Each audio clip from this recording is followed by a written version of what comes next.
I sort of started blinking a lot for no reason. I'm doing that. But I do it for no reason. You know, Like heart blink or like, I would do this oh, like just for no reason, bro. I could try. Maybe yeah, maybe I need some eye drops. I wish I had eye drops right now. Do you like to do like a formal intro, or do you sort of just roll with that kind of thing? I kind of roll with it. I Yeah, already start recording. bro, that's how to do it though. That's how Joe Rogan does it. That's when I do my interviews. I do it like that as well. Okay, like for your documentary. For that specific one, each person, 7 people. I had a whole shot list and everything. Each person had like 40 minutes of interview time. It Okay. was just a whole conversation, and I had to manage that with my shit camera, so it would overheat, and there was a recording limit. Okay. So I had a timer. So I used to have a timer. So with Ben, we took like four different takes. Okay. But I thought like, it's time to upgrade. Yeah. I used to have the whole rig because the battery life was shit as well. Okay. So so the audience knows, is this the first podcast you've recorded with your new camera? You got an FX30. Third. Yeah. And how have you found this one compared to the last camera? Amazing. What's the biggest differences? What did you have before this? A6500. Okay. That's from like 2017. Or IP. Yeah. I still keep it as like a B cam. Yeah. It's still great. People can't tell like what shot on. But anyways, I want to talk about you. Okay. Thanks for doing this. No problem, brother. No problem. I really appreciate it. I appreciate you. A lot of people don't know this, but we met at a nightclub. We did. We met in Crystal nightclub, yeah. Yeah. Back when I used to host there. And I was doing magic. I still do magic, but you kind of helped me. You were an instrumental part of the magic journey. Do you think? Yeah. How did I help, do you think? Giving me like exposure, and then I just to drunk people on Harcourt Street. Yeah. To drunk people, yeah. But I think that's a common thing that a lot of people say about you as well. Oh, thank you for saying that. Yeah, you're a connector, and I don't know if you've heard of this thing called leadership voices. Everyone has that, and you're definitely a connector. You put people together, and you protect them, and you just think, okay, I know somebody who needs this, and I know somebody who wants to do this, and you just instantly link. So you're that type of person. But without giving up too much spoilers, I want you to describe who you are, people who don't know you, but don't introduce yourself in a way that this is what I do. Okay. Introduce it in a way that this is who I am. Okay. That's a lovely phrasing of a question.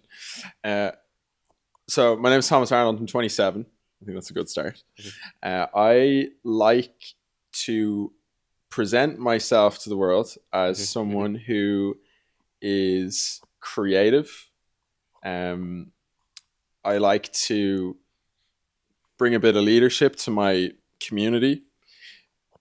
Part of that is sort of online when I'm producing content. And then part of it is with my friend group is I like to be, as you said, someone who's a bit of a connector, someone who plans things, and sort of personally as well to go on little mini journeys in my life, be that in fitness or in work, mm-hmm. that are demonstrating some kind of bravery mm-hmm.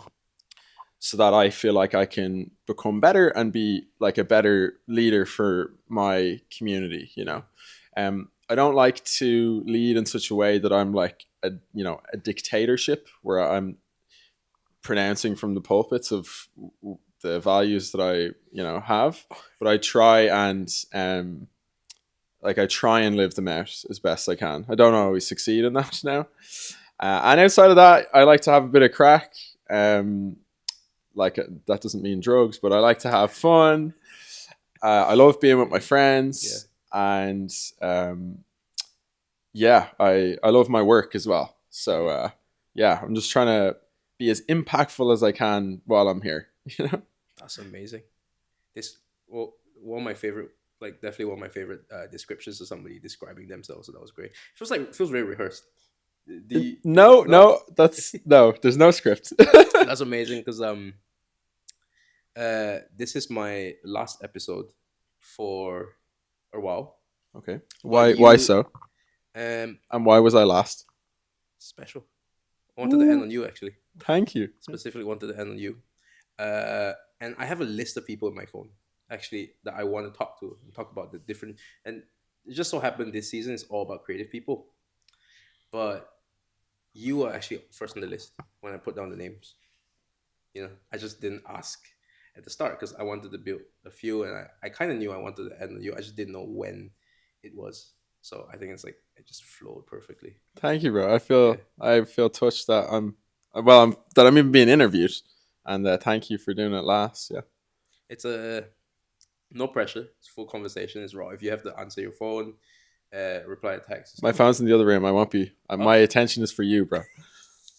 Well, it's all based on what I want to know. Okay, how'd you get started with this? Like, I know you used to work at Microsoft. Yeah. Dave always takes the piss out of me. I say that everywhere on every podcast ever. How did I get started? Like, but before that as well. Like, did you do college? Yeah, I did. Yeah. Like, say with work, my first job was I did door-to-door sales, selling alarms when I was 18. Mm-hmm. So I had the lads always take the piss out of me because I feel like I've said this story so many times, but it's good if something's never come across me before. But basically, I was really academic in school, and I put down science on my CAO. Didn't get my science course that I wanted, and I went to DCU to do genetics. Wasn't really the college for me, and I had sort of transitioned from like an academic kind of person to I sort of gave up on the academic system, I think, when I was entering college as I was maturing.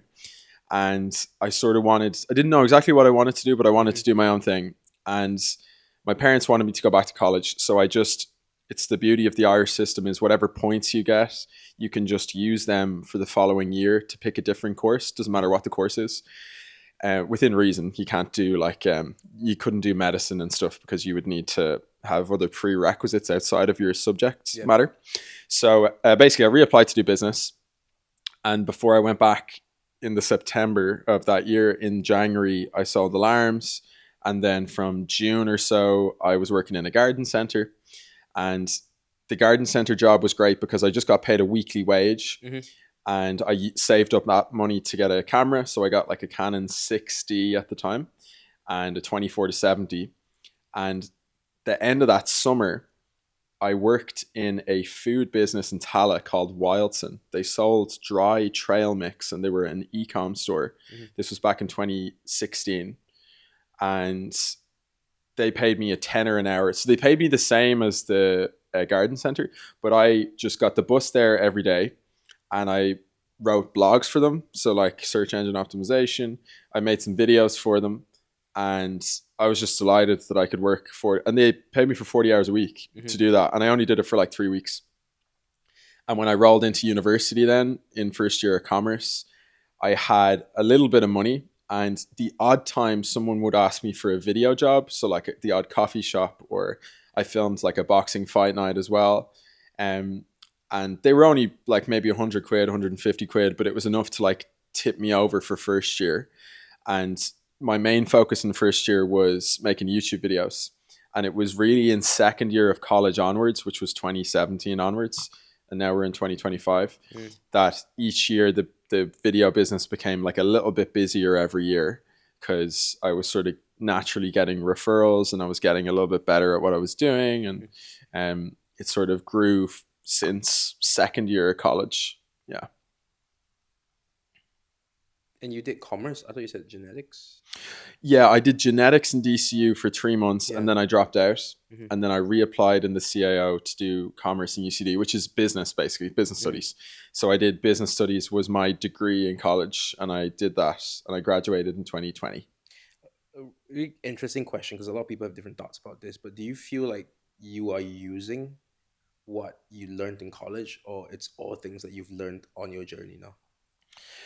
It's a good question. I think like you in business, I've learned most of it through doing business, but the benefit of college for me was like, okay, it's $3,000 a year.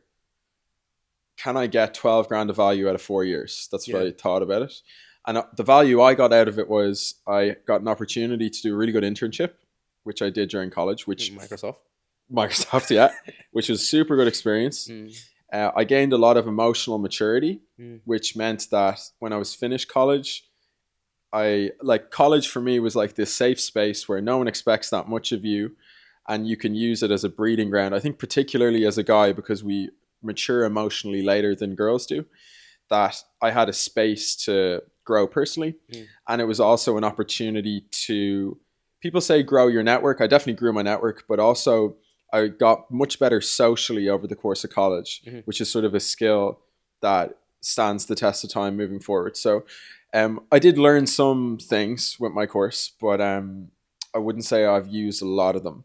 Whereas if I did a different kind of course, like for example, if I was doing law or like, you know, being a physio or something like that, you do learn very tangible things that are applicable to your career afterwards. But that's because you're going to go into that career. Whereas I was essentially doing like entrepreneurship, and I wasn't doing like an entrepreneurship course. You know, like business studies is not entrepreneurship. So that perfectly allows me to segue into this question, where we are in a time where a lot of people are starting to do what we like to do. And it's very creative, very entrepreneurial, very, I would say, unique, right? And from a parent's perspective, or even somebody who wants to get started now, I'm giving a bit of prerequisite, but I like Dara, for example, right? He went to film school. 35 of them, 33 or 35 of them did the course together, but only 2 of them are actually doing film. And I know people who do like media and production in college who don't end up doing it anymore, right? And the main reason I'm gonna ask my question is that I have a friend who wants to do what I do, more creative, more business side, and then I saw a job opening. So it was social media stuff, right? So I sent it to him and I said, you should apply for it. And he's like, oh, thanks for sending over to me all these things, right? And then a week later, I asked him, did you apply? He's like, no, I'm not qualified. But who decided that? He did. You know, so he made certain investments into, I'm going to get a camera, I'm going to start filming, planning it out, but never actually executing it. And some people hold themselves back because they feel like I'm not qualified, or I didn't go to college for this, so I cannot show for it. What are your thoughts on that? Do you think that, does it actually matter? Or is it the, like, you really, is it more this innate feeling of like, I need this is what I want? What do you think? And you know, from your perspective, is that question from like people who want to do their own thing, or is it want to do your own thing for people who want to do their own thing? Specifically in like our field. Yeah, I think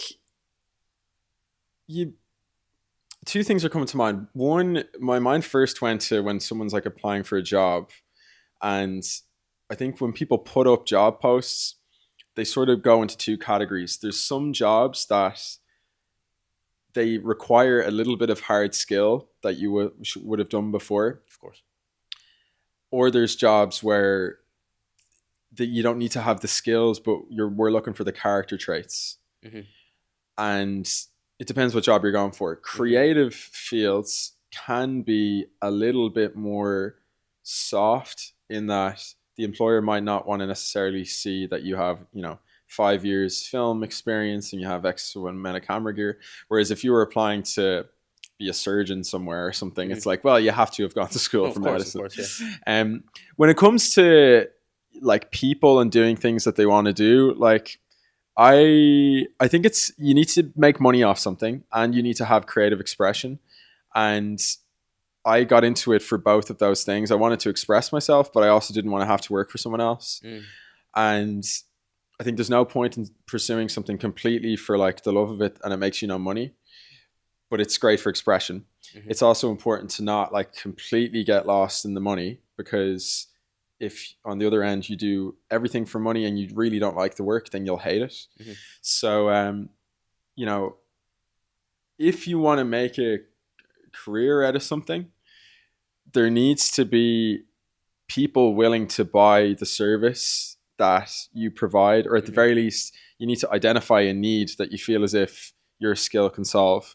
So if this person, for example, wants to get into social media, but they don't necessarily feel like qualified, I think it is one of the rare fields where you can literally just pick up your phone and start doing things, and you can if someone says they're not qualified, another way of phrasing it is maybe they feel unconfident at being able to fulfill the role that they feel has been that they're applying for. But you can get a lot of confidence by practically doing things in the way that I would have like looked at what you've done over the past 18 months and been like, oh, he is editing, he is filming, he is investing in gear. So you're developing your confidence, and that would allow people to feel more qualified then, if that makes sense. You shouldn't feel qualified for something that, you've just not even tried to do, Of course. Yeah. I just feel like a lot of people are trapped in this cycle of it's too big of a risk to even try. And it's like fear holding them back. Definitely when you make the decisions to do what you're doing now, there's a lot of the risk comes with fear, right? So that's why people would say it takes a lot of courage to be where you're at. Not everybody can be like that. And there's a reason why you're hiring people as opposed to you're working for someone, right? And where do you draw that? What's your source of that confidence, or what keeps you going, basically? I think with business, I've never liked working for other people. Yeah, I've never liked it to the point where like it makes me sick, and that's not a joke. I remember Gary Vee saying before years ago, he's like, some people can't breathe if they're not running their own business, and that is the case for me. So I think when people say like, do they want to get into business or not, there's obviously a lot of in the middle cases where people worked for a business for a while, and then I think statistically the most successful entrepreneurs in terms of probability of success, they actually do businesses in their 30s because they have generally more experience behind them.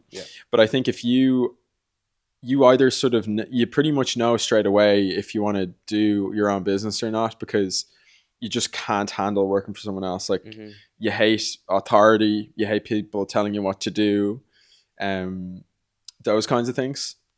So, but yet at the same time, work needs people who can do that, and it also needs people who want to join the mission of companies. And it isn't so black and white to, like, I used to think, oh, like the real value is in the entrepreneur because they're the person who comes up with the idea and coordinates the team. But equally, he or she needs that team to execute the vision. And I think you can have satisfaction in both ways. And I think some people, like I was on the phone to my friend the other, like last week, and she was asking about like, should she go off and do her own thing? And currently she works in like a tech firm. And I was sort of saying, there's a lot of downsides to running your own business. And I think you personally potentially would make more money and be more satisfied just working either for a tech firm or going into a firm that's already set up but can give you scope to grow. So I think for each person, it's sort of testing stuff out and saying, what are you good at? What area do you feel like you can add the most value? And do you want to take on the risk of like running your own thing, or would you prefer to work with someone? Because I think it can be as equally as satisfying to work with a business that you feel like is going places and you can grow as a person. You don't have to have started it. And from my perspective, like we have a small team. There's only 2 part-time people who work with me, like in-house, and outside of that we have 4 or 5 contractors. Like I view all of us the same, but we just have different roles. I have a role as like the, if you want to call it the leader or the founder. It's not better than someone else's role. My jobs are just different. Like I have certain things that I need to, perform at, but there's certain things I'm shit at that other people are way better than me, and they're going to do that. So I feel like I really went sideways with the answer for you. It does make sense because different people are built for different things, right? But I think to go back to my main like intent of asking that is, if you see somebody saying that they want it, but they themselves are hindering themselves from actually pursuing it, I think that's a bit of a pity. But then they don't want to. They don't want it strong enough, is it? Yeah, if you want it, you would do it.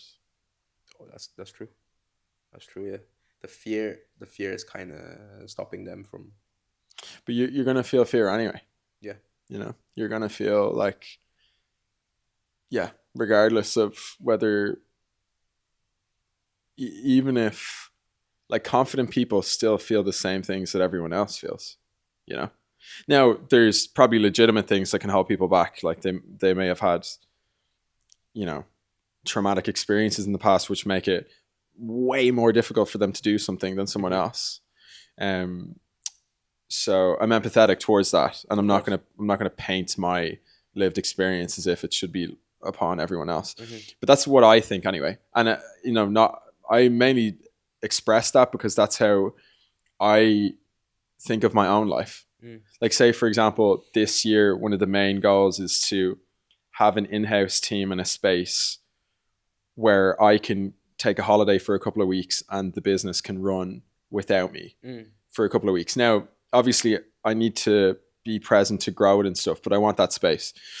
If I truly cared about that, I would have already have it in place. Yeah. So, you know, I could paint all the limiting beliefs I want in my head, but if I truly cared about it, I would have made it happen. It doesn't need to be like €100 million business. Yeah. But if I want something, I have to do the actions that person would do.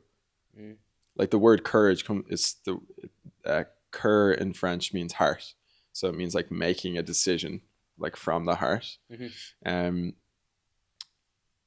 Like these things, everything is fearful. It's also fearful like looking back on your past and saying I didn't do anything that I wanted to do, because from my experience, say for example, a hurdle your friend might be going through is asking him or herself, do I want to start my own business? But once you start your business, you then incur another hurdle. You go, what kind of business do I want? Do I want a lifestyle business, or do I want to build, you know, a big organization? When you're in your lifestyle business, you ask yourself, do I want a lifestyle business, or do I want to build this into something has more enterprise value? Yeah. Do I want to be an entrepreneur that has more corporate social responsibility in the back of my mind, or do I want to be one that's more profit based? Yeah. How do I want to use the funds? Do I want to support my family, or do I want to support my friends? So you will actually constantly encounter the next problem. The limit sometimes in someone's head is they think that if they just solve this one problem, there are no problems, but there's just continuous problems. The question is, how further along the path do you want to go? So the problems grow as you grow as well. It just becomes. But you will never. There's no such thing as like no problems anymore. Of course. Yeah. But because people sit with like not making a decision for months or years at a time, they get fixated that this is the thing that they need to solve that will solve the rest of the problems. And then when they get to it, they go, like a good example would be if someone's fearful of going to the gym and they're like, I don't want to go because it's like intimidating or whatever. And then they finally go, and then you go, oh, I'm actually here now. What do I do in the gym? And then you're like, I need a program. And then you get a program, and then you go, oh, but like, what do I want to do in my program? Do I want to get leaner? Do I want to build muscle? Do I want to feel better? So, you know, you constantly encounter new problems. But picking that part aside, if we take the word problems away, it becomes more of like there's always a next challenge. If you see it like a game, it becomes really fun. And the one thing that I always see is like there's always people around where, because me and Jasmine were more creative, right? So a lot of people around us just do more specific fields, and you know the things that they talk about and the things that they want is very, very different. And then I have people who want to get out of that field, right? They want to do more creative stuff. Where they're like, oh, I want to post this and I want to show this to the world, but you never end up posting it because it's scary. It's a risk, right? But you can just posting something is such a common thing. You know, you're so used to it. It's not even a risk. But to people who've never done it, it's like it's scary. Yeah. You know what I mean? That what if I get judged? What if people laugh at me? You know, I know you did YouTube for a long while. Yeah. I'm actually posting again. Yeah, I'm gonna have really? I have another video coming out in like 2 days. Yeah. Okay. I'm gonna get back to posting vlogs more regularly as well. Yeah. Why? I just wanted to. Yeah. You know, I really liked doing them before. I'm at a place now, I think, where I have like the infrastructure to make interesting videos again. And it's also nice to just document your life, I think. There's also a business case for it as well, is that you can attract people who are interested in following the journey and then hopefully joining your company as well. Mm-hmm. So I think there's so many benefits to doing it, you know. Um, yeah, like I post very regularly as well, but like sure I feel the same fear as everyone else. I think that's the interesting thing is people say like, oh, I won't post that because I'm fearful, but like the people who post regularly also feel fear. Yeah. I don't like posting things necessarily that are like very vulnerable. Like who would, you know? But Well, you do it anyway, you know. I start talking to the camera because I watch you talk to the camera, like on my stories. Really? Yeah, I did. Let's go, bro. Yeah, yeah, But uh, I was telling Dave how I don't even watch back the podcast. yeah. Do you not know? The only time I watch it back is when I'm editing that promo clip, right? Okay, okay. So I don't know, I just cringe at my voice, right? Same. Yeah. I just hate. We all hate our own voice. It's crazy. I hate how it sounds. But have you been to Japan? It's very Yeah. random. Yeah. You know how you see like really old people, but they're still working. You know why? No, I don't know. Have you heard of the word ikigai? Oh, it's constant improvement, is it? No. It's like I don't know if it's that, but I know it's like four things combined together.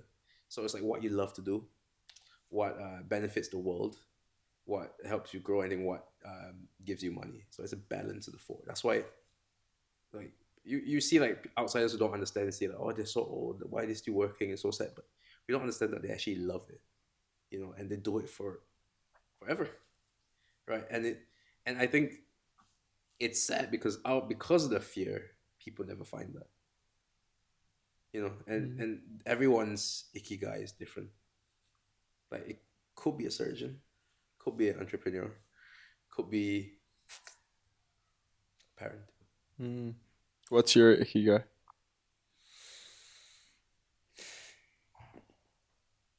I don't know yet, but I will say this: I have things that I want to do, and it's slowly being done.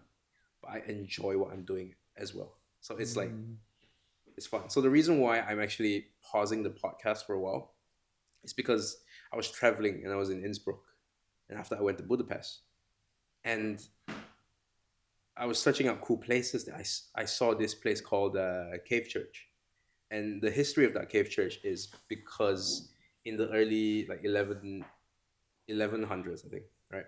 There were Pauline monks who actually grouped together and they said they wanted to do a hermit life and just dedicate it to God, and then turn that cave into a church. They did that for hundreds of years, and then Budapest turned into a communist country in 1940s. So they actually sealed that up. Now these monks had to scatter, but they were still practicing their faith. And then after 40 years, Budapest became a democracy. So they opened up the church again, And there's a whole story behind that. And I read that. I was like, I love this. I'm visiting that place, and I'm gonna talk to people about why are you here? What does this place mean to you? And these are the kind of things that I kind of want to include in my storytelling, because I think in last year summer I was telling you how I love documentaries and showcasing that kind of story, especially like struggles. And one that really stuck with me recently was when I was watching. He's called Project Happiness. So he's an Italian guy, and he goes around the world meeting, traveling, and discovering different people. And he says his main thing is what brings you happiness. He was in Pakistan, and Pakistan is a Muslim country, but because it's like in the Hindu region before, they have a caste system. You know what caste system is? No, I don't. So they rank people based on their skin color and status. Oh. Right. So because it's a Muslim country and Christians are minorities there, Christians are at the bottom in Pakistan. And they are these men called sewer men who would go into the sewer and clean it, and the smell and the toxicity. They can't use machines because one, they're very poor, and two, it's really, really small. The machines wouldn't fit. And because of the caste system, it only says that only Christians can do that job because it's disgusting. But then he asked them, what brings you happiness? He said, to be able to get money and put food on the table for my kids. And you see, it's those kind of stories and those kind of people that I want to meet. So it kind of aligns with the reason why I did this pod as well. So that's yeah. And how does it feel this year that you've began to actually create those pieces? Because you showed me one before we started. Mm. About the violinist. That was actually my first time doing a documentary. Okay. How was that experience when you finished it? Like, what were some of the things you learned? Having more structure in the production, In right? the pre or the. Pre-production, Okay. 100%. I had a whole structure when it came to the interview questions, but it was all just it was a conversation because I didn't want it to be like, okay, after you answer this, I'm gonna ask this. No, it's just us having a conversation, and then this is a very cool thing, and it's just something that I noticed because I start binge watching a lot of documentaries, right? So one of the basic things when it comes to editing, obviously, like J cuts and L cuts, right? But on top of that, when you're transitioning into the next story, it has an overall story. And if you watch that the whole doc, 40-minute doc of 10 days, at the end part, all 7 people saying something that sounded coherent because I put that together, right? Um, and how I introduce new characters throughout the documentary would be, uh, I ask the question, they say something, and then it transitions into the thing that was asked in the interview, and then the interview transitions into the raw moments. I would say the raw moments, like B rolls, but with people speaking, will be of a specific person, and then all of a sudden, that person is being interviewed. There's like a flow to it, so the audiences watch it and they're like, "Oh, he was just speaking just now, and now he's being interviewed," and it all makes sense. So, man, I don't know. That's what I learned, and now having short lists and just planning it beforehand and having an overall story that I want just makes it so much easier. But I still love going with the flow. Mm. I don't know if that answered that one. No, it's okay. It's okay. Yeah. And what are you planning on doing this year? Or are you in the midst of doing a documentary at the moment? No. Okay. No. Aside from my Budapest one, Mm. I love what I do. I do marketing. I work digital, offline, and the content is just like 10% of what I do. Okay. It's the only thing I post because it's cool. Yeah. But because I'm traveling back home, there are stories that I would love to tell. I'll be back for 2 weeks, and like food stalls. My death row meal is a dish called kolomi. It's only in my region. You can't get it in any other parts of Malaysia, or not authentically. And the crazy thing about these food stalls in Southeast Asia is that it's done in generations. They've been cooking this one dish for 3-4 generations, that they adapted to this taste from China, for example, from India. That's wild. You know what I mean? Like food culture. So that's something I want to showcase. I showcase the story of my dad. He uh, he loved music. He used to teach guitar, self-taught piano as well. But because he had kids, he had to give up that dream, and he was doing like door-to-door sales, like with insurance and stuff. Now he's not doing that anymore, but he always dreamt to always play his guitar again, pick it up and stuff like that. But right now he's almost retired. All the kids are graduated. We're all working now, but he has like carpal tunnel syndrome, so he can't hold the chords anymore, and it's really sad because What is carpal tunnel? like you can't your fingers are like it hurts. Okay. Sometimes when you're on the keyboard, when your wrist is bent like that, it hurts. So I can't imagine like if I would lose my fingers, or I wouldn't be able to do magic anymore. That's sad. Or like as creative people, like you lose your vision. Or in Dave's case, you lose your hearing. What are you joking? You're playing with you see his face there. Dave's like, that's not funny. No, but yeah. So, and when we look at different people, there's so much to tell. Everyone is unique in their own way. So that's why I love. That's cool, man. Mm. How do you find? Did you live in Manchester for a bit? No, but you were thinking of. I was thinking of moving there. Yeah, but you've stayed here. Like, I was bouncing around a little bit. What do you think of living in Dublin? Compared to there? No, just in general. Like what? Because there's a lot of people who move here now, and I almost think in the opposite direction. There's a lot of people who grew up here who are moving away. Yeah. And like, what's your experience been, and have you ever thought of, living in other places? Yeah. Uh, I have come to feel like Dublin is now my home. Oddly enough, Is not or is now? now my home. Okay, okay. I came here about 10 years ago. Came when I was 17. It was just me alone. Um, I lived in Dundalk for a while, and then lived in Limerick for 5 years. Why did you come in the first place? Education, Okay, okay. just to study. Yeah, it's crazy. Yeah, it's halfway across the world. I was like, okay, after school, I was like, I told my dad, "You think I can study in Ireland?" He's like, "I don't know. Financially, we have to see, but if we can, we'll try." And the thing is, I'm the first kid to ever go to college in my family. Wow. And Congratulations, bro. thank you. And yeah, my dad is very my parents are both of them. They sacrificed a lot. He used a lot of his a lot of his like life savings spent on all of us. Initially, he wanted me to be an engineer, so I graduated electronics. Um, I'm doing this. He's still happy with it. My sister's got different law. So Lynn is called to bar at King's Inn, Oh, wow. and then Leah is actually a doctor, so she's starting work soon. Okay. But yeah, I don't know. I love it here. Culture wise, people, everything. Um, yeah, I don't really think about moving anywhere else. It is one of the best countries that speak English in Europe, anyways. Mm. In Yeah, Europe, anyways. Yeah, yeah, yeah, yeah. yeah. I never think about moving to America or anything else. So definitely love Europe. Why? Yeah. How about you? Actually, you know what? I remember you saying that you want to move to the US one day. Is that still a thing? Um. Yeah. Like, as regards where I live, I'm open to ideas with this. Mm, I definitely have thought for a few years that it would be interesting to go through the process of getting like setting up a business in America.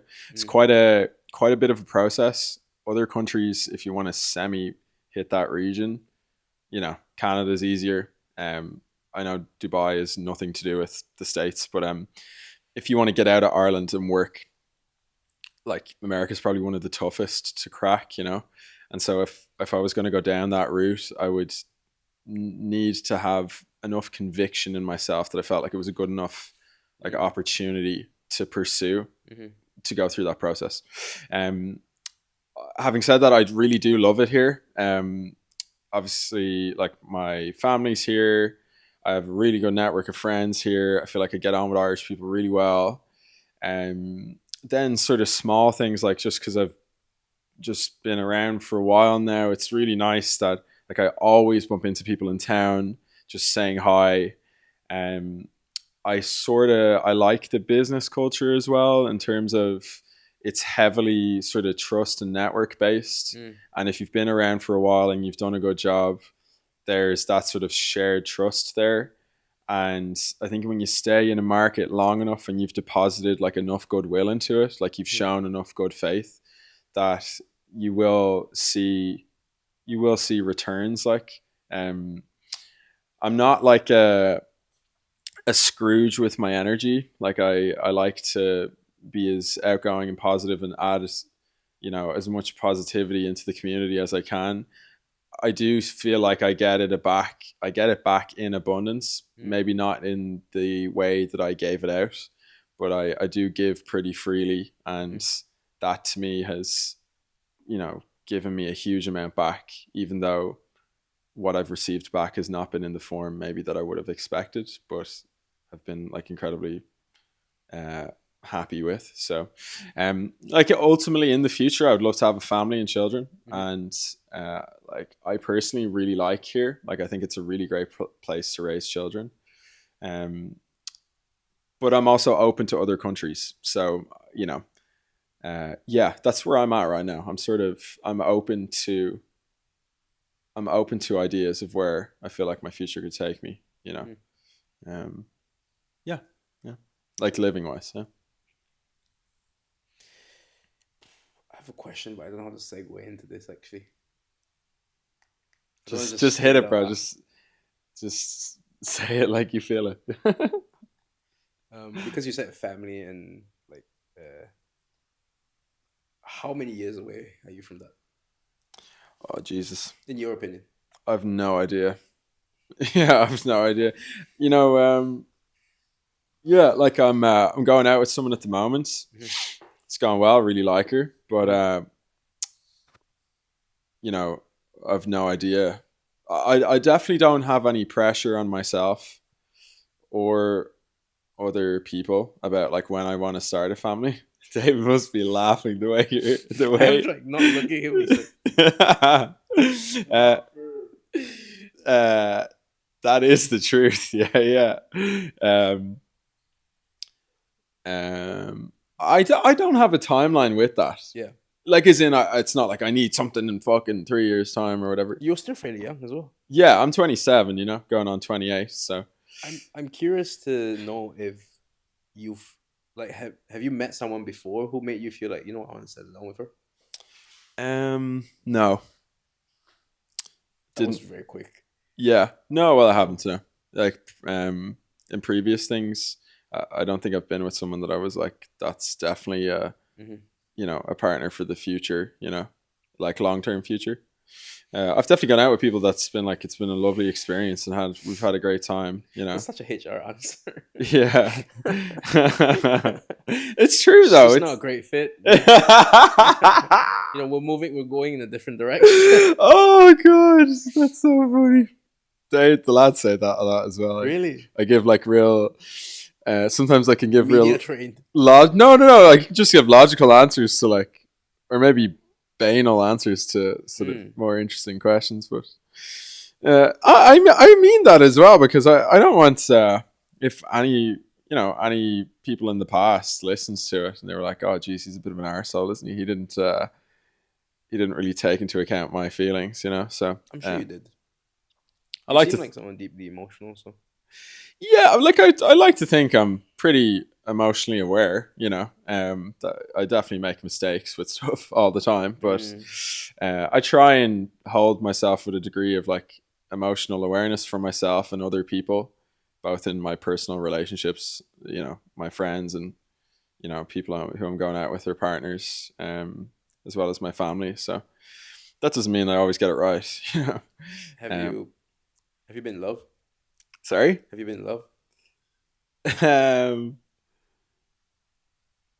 uh, I don't know how to answer this question. I don't know how to answer this question. I don't know how. Pass it, double it, and give it to the next. Yeah, I don't know how to answer the question. In case she listens to this, I want to say I really like the person that I'm with right now. I'm really enjoying that experience. But did you say have I been in love? Yes.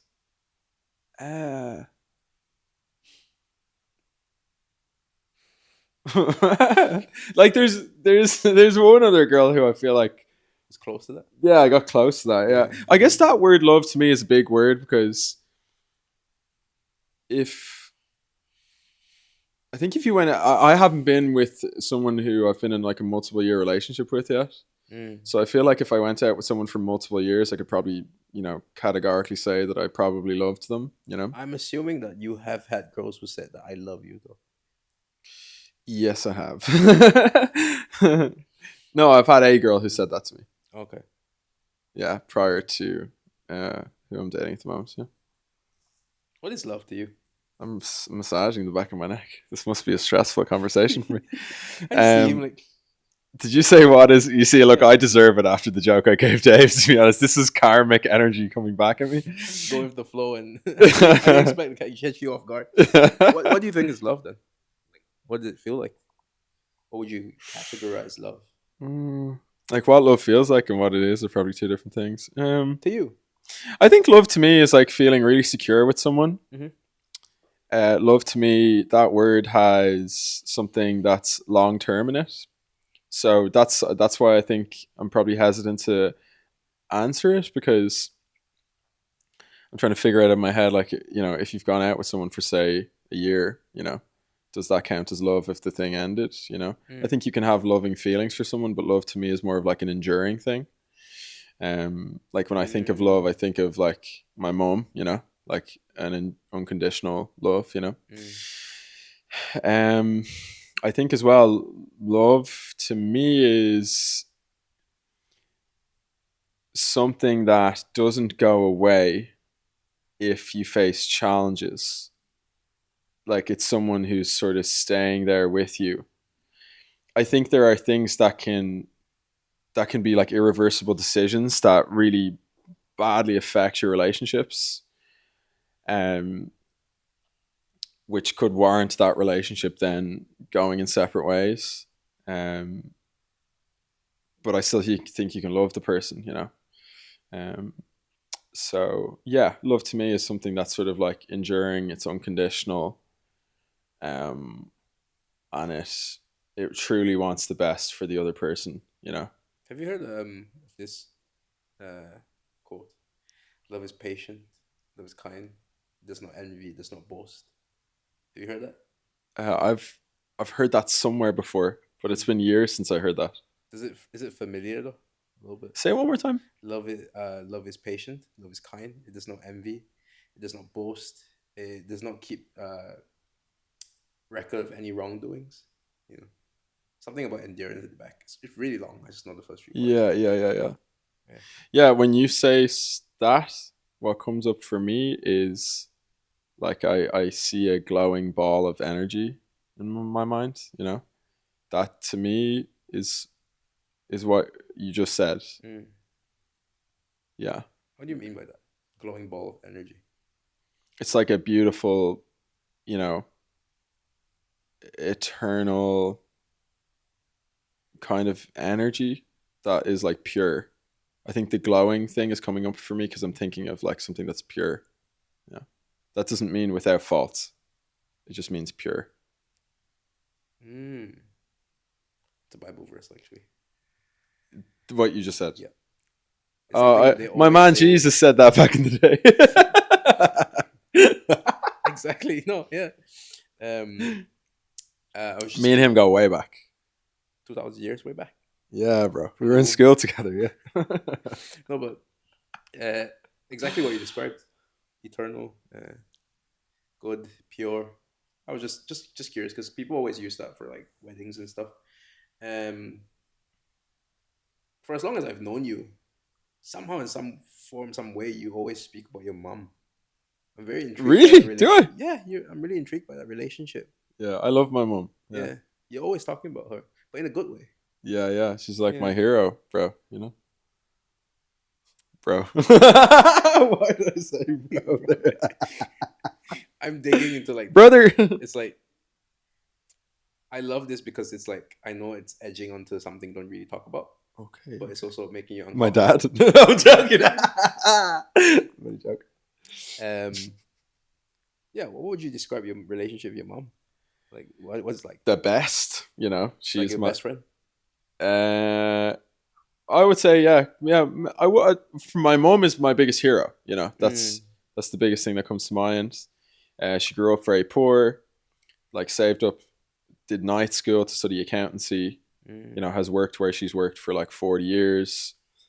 You know, because of her job, she put me and the girls through school. Me and my two sisters. We all got the chance to go to private school. I know people have like different opinions about private school, but for me, it gave me the opportunity to do like a bunch of activities that I wouldn't have been able to have done in a local school. mm-hmm. So I got to sing, I got to do debating, I got to do Mm, some subjects that yeah. I wouldn't have done in my local school. Like school helped me develop a code of ethics, you know, learn a level of respect for myself, my peers, and my community, to give back into my local community and to understand that there's like a greater purpose outside of myself. There's like a phrase in school that was taught to us called "men for others." Mm, So like, you know, aspiring to be a man for others, and so like secondary school had a huge impact on me as a person, and that would not have happened without my mom, like financially. mm, And then outside of supporting like my education and just keeping the house together financially, which my dad also contributed to as well, is that my mom has just had like an unconditional love for me. And like, even in some horrible moments in my life, she just was still there, and she still loved me. She didn't give up on me. She didn't run away. You know, she listened, and that's why, like, I'll just always love her, and I'll always look after her, because she just has always been there for me. And there were moments where she could have just fucking let, she could have ran away. There were moments where I actually think it would have been easier for her to just fucking walk away. I don't mean like leave the house, but I sort of mean like emotionally. But she stood there, with me, shoulder to shoulder, and I'll never forget that, to the point where, like, she could do anything now, and I will always have in my mind, like, the best thing she's done for me. Even if life turned to chaos now, like, I'll look after her till the end of time, so. When you were describing love just now, it's the same, exact same. If you look at the replay, exact same as the way you describe your mom. Okay. Sacrifice, unconditional, and it's really nice. I want to sit on that, actually. That's why.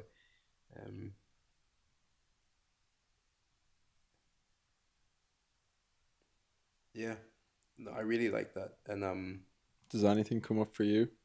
What do you mean? As I spoke there, did anything come up for you? I still don't understand what you mean. Come up for me. Did a feeling come up for you? No, yeah, everything that you said. I wanted to just let you express that and flow in your own way, because honestly, that was beautiful. Thank you. And it seems like she went through a lot with you. And she also went through a lot. She was working from the age of like 14. Her ma had cancer. Her dad died when she was very young. Her dad had a huge amount of personal issues. They had no money to go to college. Back when the time when college in Ireland was a lot more of a sought after thing, like a lot less people did it. It really meant something if you went to college.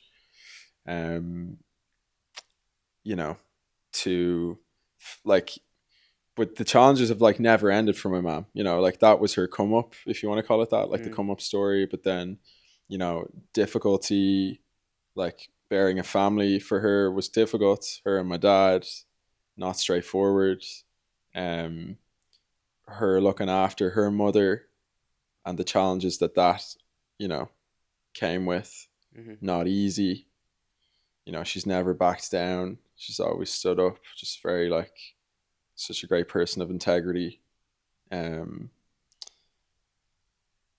Not, very much behind the scenes. Like, unlike her son, I think I'm more front facing, which is a bit more like my dad. My dad's like in the community. He's out there. He's meeting people. He's connecting with people. But my mum's like the bedrock at home, without her, the ship doesn't function, so you need both. I think she's done amazing giving you the life that she's wanted. Right? Yeah. I think that's why I took the opportunity of school incredibly seriously, because I was like hyper aware that it was not something that my mum had the facility to do. So I didn't do anything in school to like make my mum happy. And she has never said to me, like, you need to do this because I paid for it or anything like that, But like, I've always tried to just max out my life and like the impact I can have, because of like, I'm really grateful for the opportunity my parents gave me.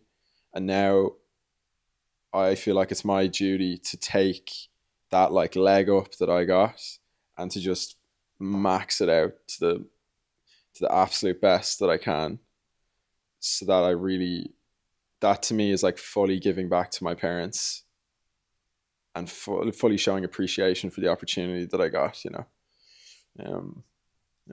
Feels like you've done them incredibly proud.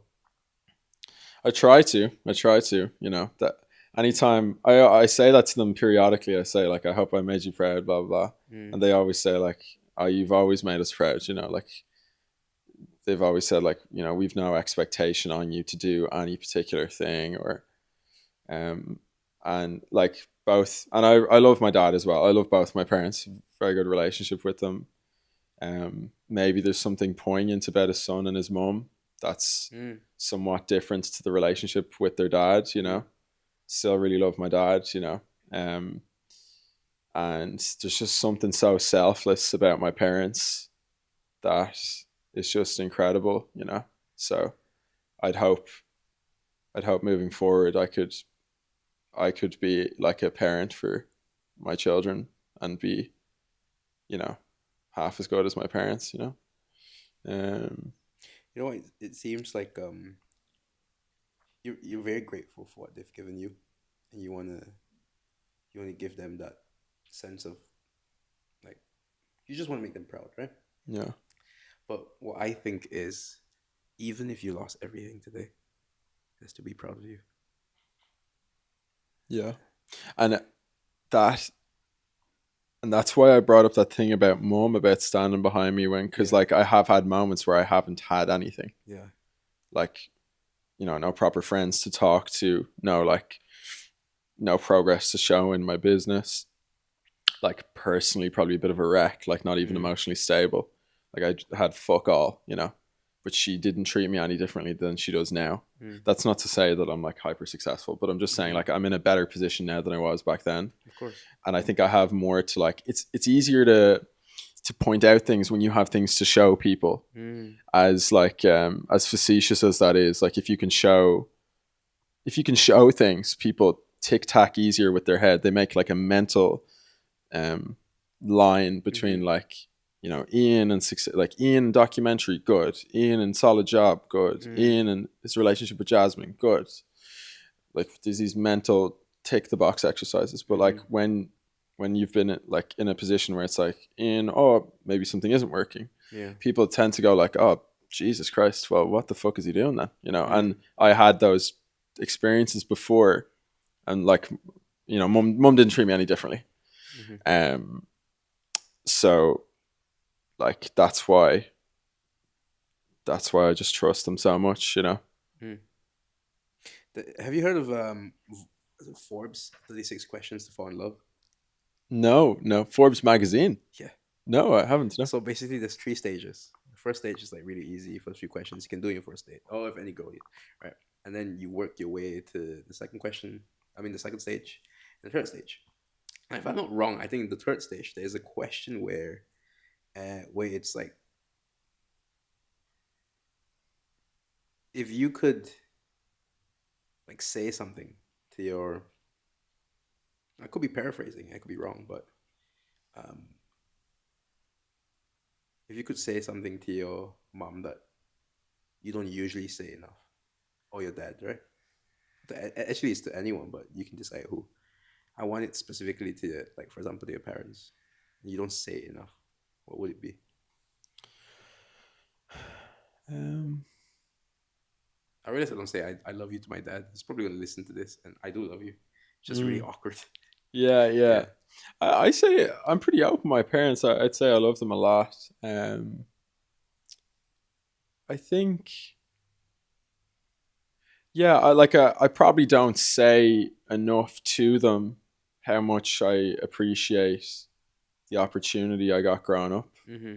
But often it like leads to tears, you know, Mm. and not in a bad way. Of course. It's just like, You're so grateful. because it's sort of like it's like breaking the third wall in the movie. It's like you're speaking with your mom, and then you say like, you know, and I have done it before, you know. Mm. There's very few, like I wouldn't hide anything from my parents, you know, but I've said to her before, like, well, and my dad, like, thank you so much for the opportunity, you know, like there's many different ways you can phrase it, but you know, expressing gratitude, Mm-hmm. and we both end up crying or something, you know, because we're, you know, you just, your mind sort of flicks back to many different moments, you know. Like one random moment from my childhood was we used we were a very small primary school, Mm-hmm. and we got to the final of this GAA competition, Gaelic football competition, and I was like the captain basically, and we won in Parnell Park, and I ran to the sideline, and I just ran straight into my dad's arms, and the one of the teachers from my primary school, she was taking photos of the match, and she took this snap of it's me, just like I'm completely airborne because I'm only like a little lad. My dad's hugging me, and I always remember that as, I don't know why, just like an incredibly proud moment. And these kinds of things from my past will come up for me and my mom or me and my dad, and it's as if you've pressed the fast forward button on all these emotionally up and down periods in your life, and you feel the emotion so intensely that it ends up in tears. Mm-hmm. But I think I could probably share that with them more. What's your fondest memory of your childhood? That's definitely one of them. The hugging? Yeah, winning the GA championship in front of my dad was pretty great.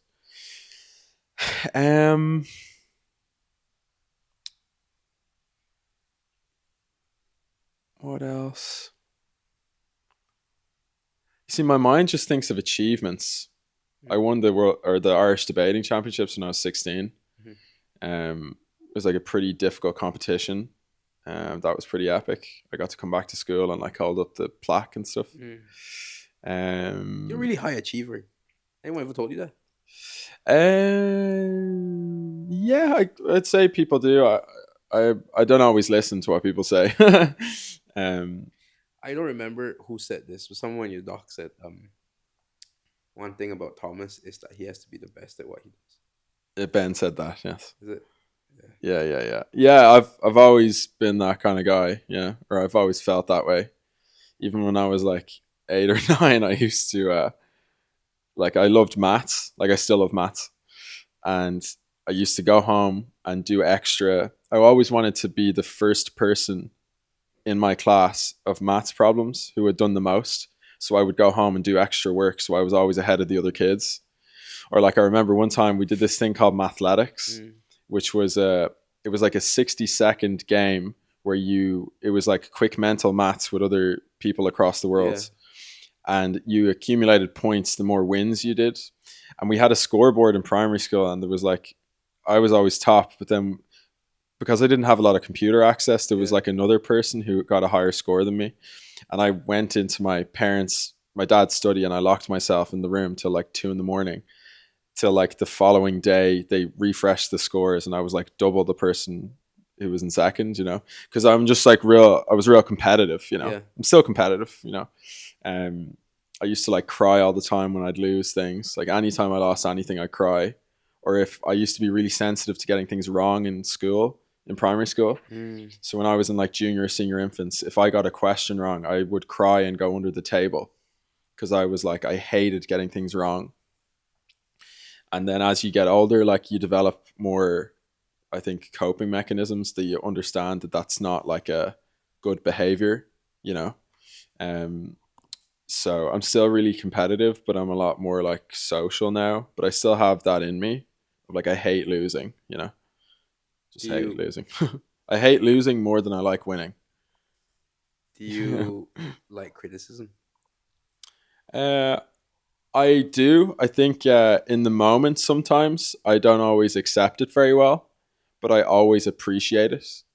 I think they had that up in Facebook at the beginning of the company. They said feedback is a gift or feedback is a blessing.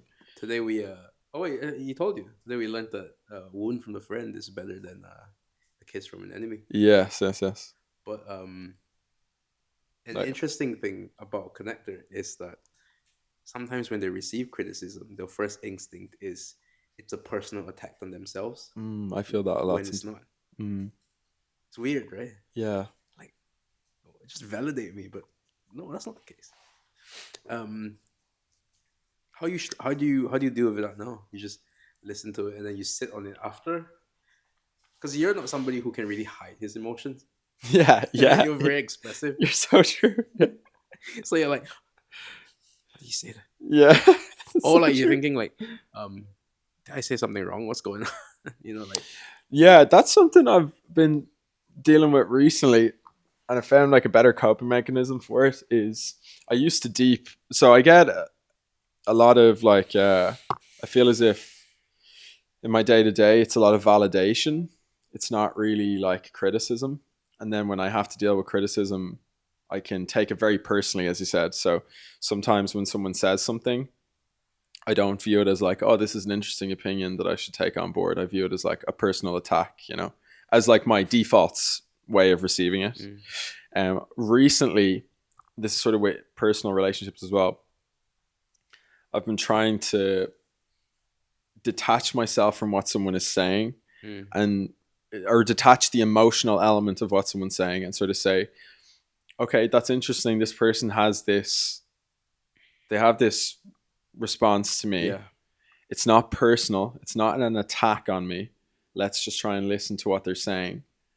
And I don't always get that right, but I found it a lot more helpful because, like, a lot of the time when people say things as well, it's not, they're not trying, they're trying to be helpful. Mm, I don't think people have, like, not people in my circle of friends anyway, like, we're not trying to, there's no malicious intent yeah, there. yeah.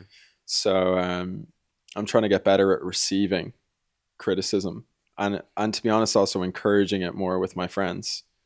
Do you think so to be specific into relationships with women now, right? Do you think you're more focused on I need to be the best boyfriend out of the friend group, and then somehow in some way uh, forget that the focus shouldn't be that. The focus should be about how I can make her feel heard. Basically, I honestly I struggle with that Yeah. because I kept thinking as long as everyone thinks that I'm a great boyfriend, but then then Jasmine doesn't feel seen because all I'm thinking is what I can show, right? And Mm-hmm. sometimes it's not that. It's just listening. All they want is just for you to listen. What do you think? Um. Yes. So then when you do stuff like that, you're like, why is she not doing it back? Yeah. I try to do both in my current era of dating. Mm. So I want to After be the villain arc. after the villain arc. So I want to be like the absolute best boyfriend ever. Mm. Uh, I'm not saying right now I'm a boyfriend, but I'm just saying when I'm in a partnership with someone. Um, so that to me is stuff like Dave just keeps I laughing. know. You could see him um, smiling. he's just gonna fuck. So that to me is stuff like uh, Mm. listening, Mm. attentiveness. Like Mm. when I'm going out with someone, I take note of what they're saying. Like I actually take note of it because I find it hard to remember things a lot of the time. Um, am I dressed well? So a lot of practical things, and then the element of like, am I showing up for them? Am I listening? And Mm. then to be honest, when I'm with them, I'm just trying as best I can to be present with them, and just try and be with them. Mm-hmm. And then sometimes I think it's about leading things a bit more and like Mm. planning things, and then sometimes it needs more of a soft approach. But like I treat relationships the same way I treat my work, but it's obviously different. Mm. In work, I think there's a huge personal element to it work as well, but a relationship with someone isn't as logical. But I think I don't mean it isn't as logical. There's elements to work and personal relationships that are very transferable. Like being a good communicator is very important for both work and your interpersonal relationships. Having a sense of integrity. Well, having integrity. You either have it or you don't. Mm. Having integrity is important in work and in personal relationships. I think, being the best partner for someone is a bit like work as well. It's like being the best version of you that you can be, which is Mm. the same thing in business. Like being the best version of your business is going to help you grow your business, Mm-hmm. and being the best person that you can be, you stand the best chance of helping your relationship. One thing I noticed with relationships is that sometimes when they say, oh, you're not really spending a lot of time with me lately, but then you're like, no, we went out Monday, we did this Tuesday, and I still saw you Wednesday very briefly. And we sometimes as guys tend to resort to that. right? Because you said sometimes relationships not very logical. My understanding is this is how she feels. It doesn't matter if I'm rational or not. I just have to validate that because she just doesn't feel like we're spending time together. Mm. You know, it's not so much like making her feel like, no, you're wrong, because we have. Then suck it up. That's horrible. And what I learned is that with relationships, it's not about the big stuff, like the celebrations and the birthdays and the posting. It's the small stuff where you're lazy to cook today. It's fine. I order something for you because long distance, right? Mm. Or just random flowers here and there. And it's like those small things that I see you. You notice that? Yeah. Like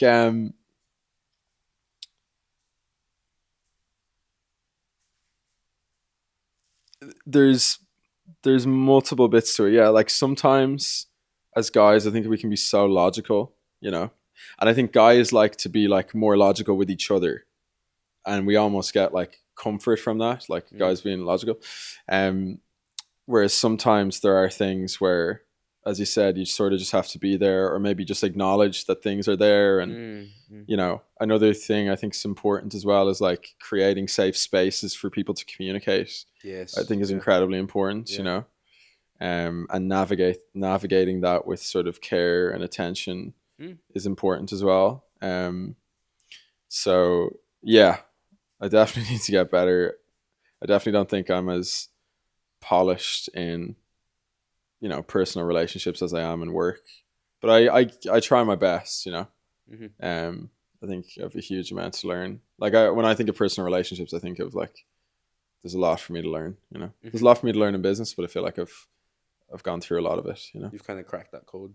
No, I haven't cracked it, but I have a lot more reference experiences, you know, than my personal relationships. Personal as in romantic? Yeah, yes, yeah. Okay. Off camera, we were speaking about like content and branding. There's a lot of things that I tend to stay away from what I talk about, like more political stuff. The only thing actually that can be considered controversial, but I never shy away from, it's my love and faith in Jesus Christ. And initially, that was the most terrifying thing to share. But if he's changed my life so much, I hope that someone hearing it knows that he can change theirs. That's just all I care about. Anyways, thank you for sharing that, Ian. I know you've shared it multiple times, but thank you. Yeah. No, I mean that. Thank you.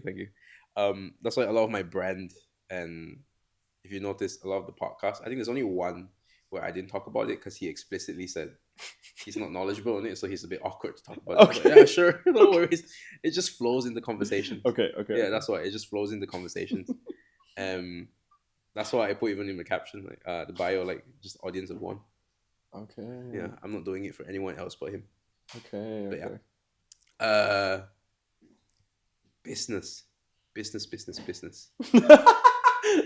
get down to business. Big plans. What's the next step? Because you said that you have a few people on your team now. But last we spoke, you had a girl left. Yeah, I did. That was a really funny story as well. I don't know if you want to share that, but yeah, well, she got a visa to she got like a J1 to America. Yeah. So, or like a grad visa. So she left like during the summer.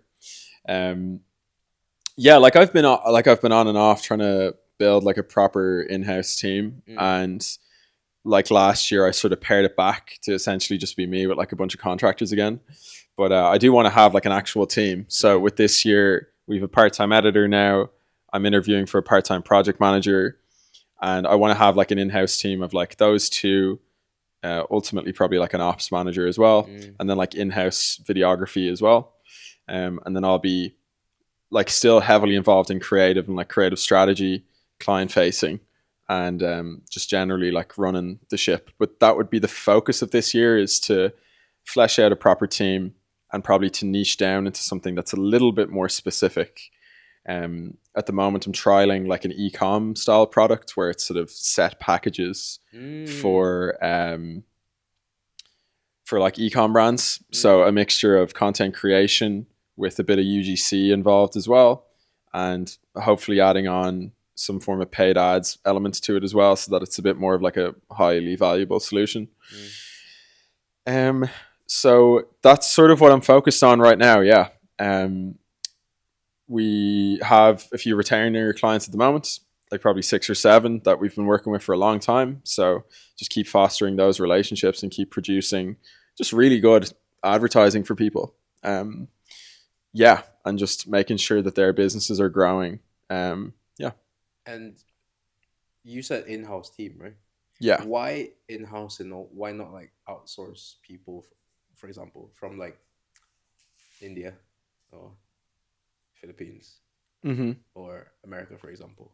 I think there are elements of your business you can definitely do that for. There's certain things with mine that I feel like they need to be here, but I'm not against that at all. You know, I'm sort of taking each role as it comes in terms of like what I need. The project manager role definitely needs to be here. The editor doesn't have to be, but just the nature of the shoots at the moment, this girl is based in Dublin. Yeah. The videographer would have to be in Dublin. Because currently the business is in Dublin. It's in Ireland, but mainly in Dublin. So, but I'm definitely open to that, you know, in the future. And because it's branched out into so many aspects, right? Which part of it do you enjoy the most? I love it all, Ian. I just love the game. You know? I love it all. Yeah, I think business is like an incredible self-development journey process. Super, super good in terms of helping you develop leadership skills, communication skills, becoming more organized, like emotionally intelligent, cultivating that, developing your network, you know, putting together products, listening to customers, getting, you know, that phrase time to value, like getting someone something of value as quickly as we can, retaining customers, you know, and ultimately sort of making them happy with what they've purchased. You know, I just love it all, and it's such a interesting, never-ending game. You know, that's why I find it so interesting. It's not like a job to me. It's my whole life. You know, I love it so much. So is there, and do you do it into a specific industry, or at the moment we're across a few different industries. Yeah, we're not like industry specific. So where my head's at currently with this e-com package, we're probably going to be across just 2 or 3 industries where we can provide the most value.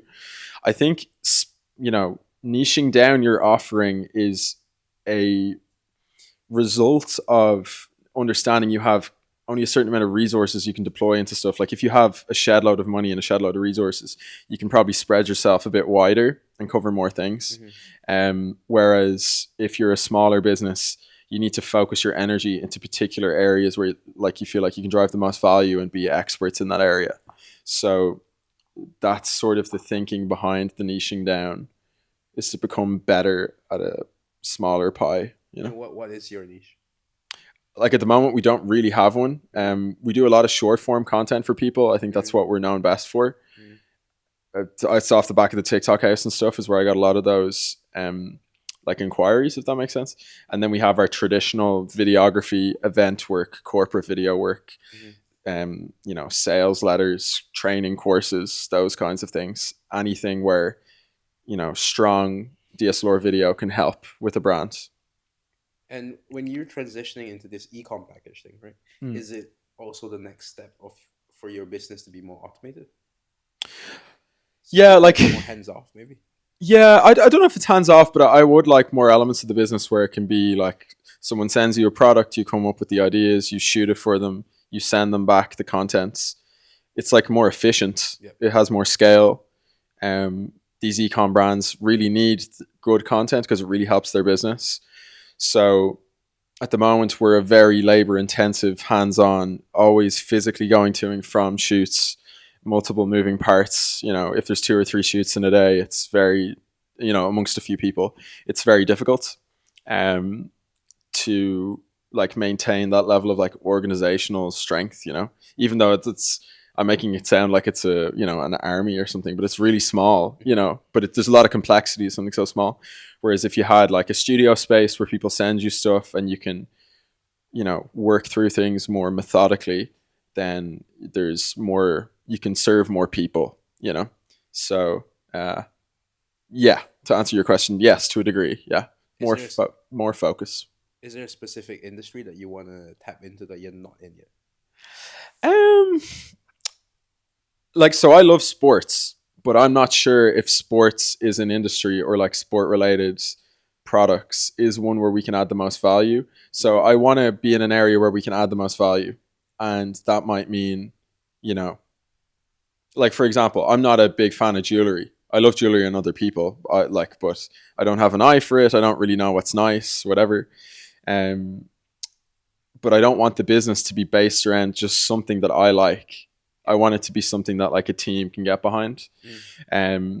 So I would think it's probably the focus is mainly going to be on like the kinds of businesses rather than the products that they sell and the kinds of needs that they need, because like big ad agencies are always cross many verticals, like Ogilvy and Edelman and all these places. They work across like food and beverage, FMCG, software companies. But the thing they are great at is marketing as a whole. So sort of the same with ecom is. I don't know if I'm going to be specific on any of them, but initially I'm most interested in what are the areas where we can provide the most and quickest value. Is that nutritional supplements, for example, because I'm more interested in fitness potentially. That's something I'll need to figure out over the next like few months. I'm actually schedule a call in with you. Well, because okay.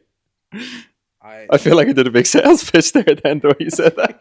Sorry, that's why I laughed. We are in a very sales-led company, sales-driven industry right now. And I'm trying to transition that into marketing. Marketing is not always an overnight ROI, right? It's not about like putting this amount of money and getting specific amount of money back. It's always about getting that awareness, getting people know. Like if we're salespeople are the fishermen, marketing people are the ones where this is where the area of the pond that has the most fish. They'll go there, whereas fishermen just being left alone just go everywhere, and they're wasting resources. So that was why I'm trying to break that barrier in this company. And funnily enough, we are transitioning into a space where we're turning products more e-com focused, right? We have high ticket products, and we have some products that are not as more e-com, like low end value products. Not in terms of the quality, but more of the price. What was I gonna say? You said something really good there. I started saying this and I forgot. I was talking about like e-com focus, not being industry specific. I said like big agencies work across multiple verticals. Yes. So you want essentially your business to not just be about what you like to do, but to be able to essentially solve problems for everyone in any aspects of their business that they need. Right.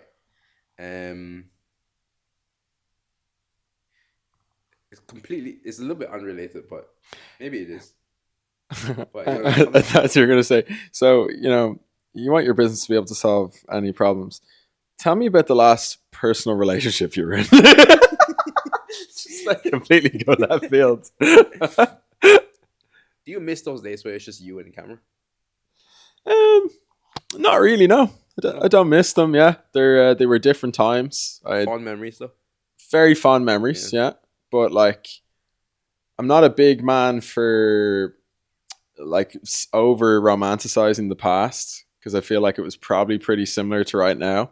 Like, I remember, like, I really liked making my YouTube videos. I also remember being shivering, placing my camera on this wall beside the N11 as I was going into UCD, thinking this was, Jesus Christ, this is hella awkward, or like,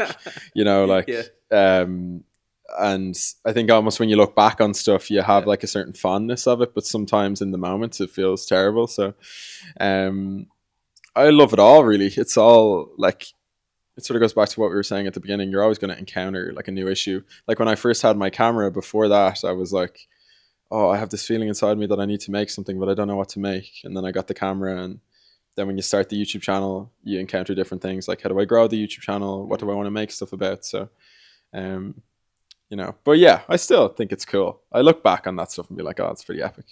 Mm-hmm. Mm-hmm. So, usually to wrap this up, right, I have a question from the previous person. Okay. Very Stephen Bartlett. I didn't start it with that, but I think in episode 3 or something like that, I started doing it. So the previous person has a question for you. And for the fun of it, actually, since there's no one after you, as of yet. As of yet, yeah. Yep. This could be the last episode ever. You can give me, I don't think, you can give me a question as well. Okay, good. And any question, and I have no choice but to answer. Okay, good. But yours is, if you only had one more gig for the rest of your life, what would it be? Gig? Yeah. So that's why I asked you, like, to look back at like you and your camera days. That's why we like. Do you not use that term anymore? Oh yeah, but when you say gig, do you mean like a type of job that I would do? Mm-hmm. Like without a video job or any job? Any job, without your team. I'd say video job because we're in the industry. I think that's what she was alluding to. Yeah. Not to go at the question, but it's like saying, like for example, I really like ice cream. What's your favorite? But if I had vanilla ice cream for the rest of my days, I'd get really bored of it. No, the last one though. What's the last ice cream I had? I had a raspberry sorbet last night with a chocolate brownie. No, I mean, like, if you could choose the last one forever, he keeps changing the question. If I could have one for the rest of my life, it'd be the vanilla. Last one. Not the previous one, but last one for good. If this was your last project. Sorry, I thought we were talking about ice cream. The last project.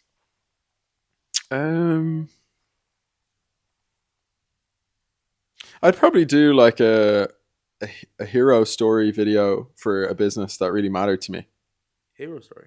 Yeah, it's like a founder story kind of thing, where it tells the story of that business and how it came to be for a business that I found like particularly meaningful. Mm-hmm. Just because I feel like I'd be ending on some form of impactful video. Any specific industry? Maybe some form of charity. Yeah, if it was my last one. Yeah. Mm-hmm. Yeah, something to do with like a worldwide disease or something. Like malnutrition or like, malaria, I think they have the solution for, but maybe like an NGO kind of thing. Or like maybe people who are building wells in places where people don't have access to clean water kind of thing. I love how you have an answer for that. When she asked that, I didn't have an answer. I don't know. I don't know what it would be. It's a bit sad. Okay, your turn. And I will use this for the next person, actually. So I ask a question to you, or I ask a question? I can answer it, but I'll ask it for the next time. Okay.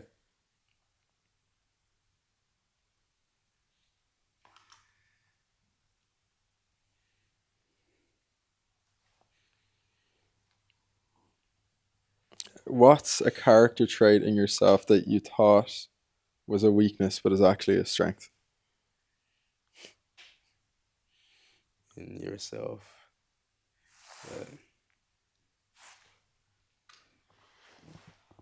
Is a weakness, but you thought was a weakness, but is actually a strength. Is actually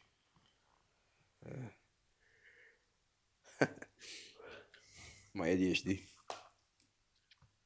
My ADHD makes me obviously procrastinate and things that I think. When did you find out you have ADHD? Like over a year ago, maybe. Did you like go to a doctor or something? No, somebody who was. Well, I just took their word for it. I just assumed because they're qualified. Mm-hmm. I never actually did the test, but I show all the symptoms of it apparently. But let's just say I do have it, right, on paper. I have trouble focusing sometimes.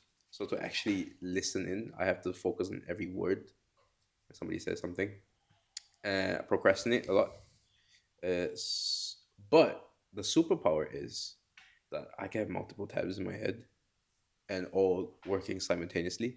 And like so I have multiple sprints, when you're doing coding, like everything in different percentages going at the same time. And some of the work that I produce are my favorite, but on a time crunch.